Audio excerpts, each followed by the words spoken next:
নবী সাল্লাল্লাহু আলাইহি ওয়াসাল্লাম বলেছেন যে এই দোয়া পড়ার পরে যদি কেউ সকালে পড়ে রাত্রের আগে মারা যায় জান্নাতে চলে যাবে। রাতে পড়ে সকালের আগে ইন্তেকাল করলে জান্নাতে চলে যাবে।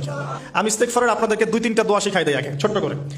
এক নাম্বার, যারা একটু পড়াশোনা করেন মাশাআল্লাহ তারা এইটা পড়বেন, সাইয়্যিদুল ইস্তেগফার। সাইয়্যিদুল ইস্তেগফার আমার সাথে বলবেন, আল্লাহুম্মা আনতা রাব্বি লা ইলাহা ইল্লা আনতা খালাকতানি আনা আবদুক ওয়া আনা আলা আহদিক ওয়া ওয়া'দিকা মাস্তাতা'ত আউযু বিকা মিন শাররি মা সানা'ত আবুউ লাক বিনি'মাতিকা আলাইয়া ওয়া আবুউ বিযানবি ফাগফিরলি ফাইন্নাহু লা ইয়াগফিরু যুনুবা ইল্লা আনতা। এই যে আমরা গত লেকচারে বলেছিলাম যে আমাদের ইবাদতগুলো অন্তঃসার শূন্য হয়ে যাচ্ছে এই কারণে, বিকজ আমরা অর্থটা বুঝি না। এই যে দোয়াটা আপনি করলেন, নবী সাল্লাল্লাহু আলাইহি ওয়াসাল্লাম বলেছেন যে এই দোয়া পড়ার পরে যদি কেউ সকালে পড়ে রাত্রের আগে মারা যায় জান্নাতে চলে যাবে। রাতে পড়ে সকালের আগে ইন্তেকাল করলে জান্নাতে চলে যাবে।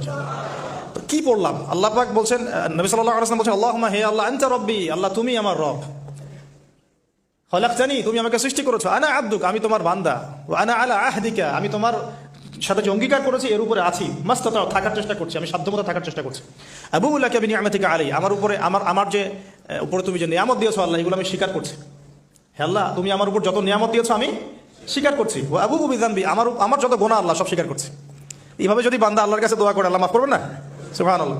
ফাগফিরলি আল্লাহ আপনি আমাকে মাফ করুন, ফাইন্নাহু লা ইয়াগফিরু যুনুবা ইল্লা আনতা কারণ আপনি ছাড়া যুনুব কেউ ক্ষমা করতে পারেন। ব্যাস এইভাবে বুঝে বুঝে এটা যদি না পড়েন অ্যাটলিস্ট এতটুকু, আস্তাগফিরুল্লাহাল্লাযী লা ইলাহা ইল্লা হুয়াল হাইয়ুল কাইয়্যুম ওয়া আতুবু ইলাইহি, এইটুকু। আর এটাও যদি না পড়েন, না পড়াটা একটু লজ্জার যদিও বা, তাও যদি না পড়েন তাহলে বলবেন আস্তাগফিরুল্লাহ ওয়া আতুবু ইলাইহি, আস্তাগফিরুল্লাহ ওয়া আতুবু ইলাইহি। আসুন তাহলে আমরা কাজগুলো পেয়ে গেলাম। এখন আসুন আমরা কেন রোজা রাখছি? নবী করিম সাল্লাল্লাহু আলাইহি ওয়াসাল্লাম এখানে উদ্দেশ্যটা বলছেন। এই দিনে কি করা হয়েছে? মুসা আলাইহিস সালাম এবং তার কওমকে নাজাত দেওয়া হয়েছে, ফিরআউন তার কওমকে ডুবিয়ে দেওয়া হয়েছে। এই তো এই রোজার সাথে কিন্তু হুসাইন রাদিয়াল্লাহু আনহুর কারবালার শাহাদাতের কোনো সম্পর্ক নাই। এটা একটা আকীদা পরিষ্কার করে নেবেন। হুসাইন রাদিয়াল্লাহু আনহুর কারবালার ঘটনা হয়েছে নবী সাল্লাল্লাহু আলাইহি ওয়াসাল্লামের ইন্তেকালের 60 বছর পরে।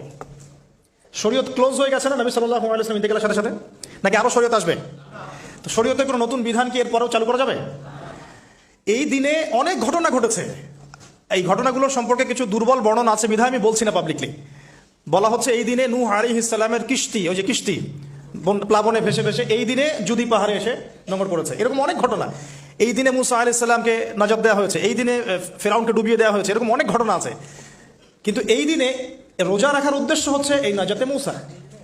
এইটা হুসাইন রাদিয়াল্লাহু আনহুর শাহাদাতের কষ্টে রাখছি না আমরা, ওইটা আমাদের জন্য আরেকটা জায়গা।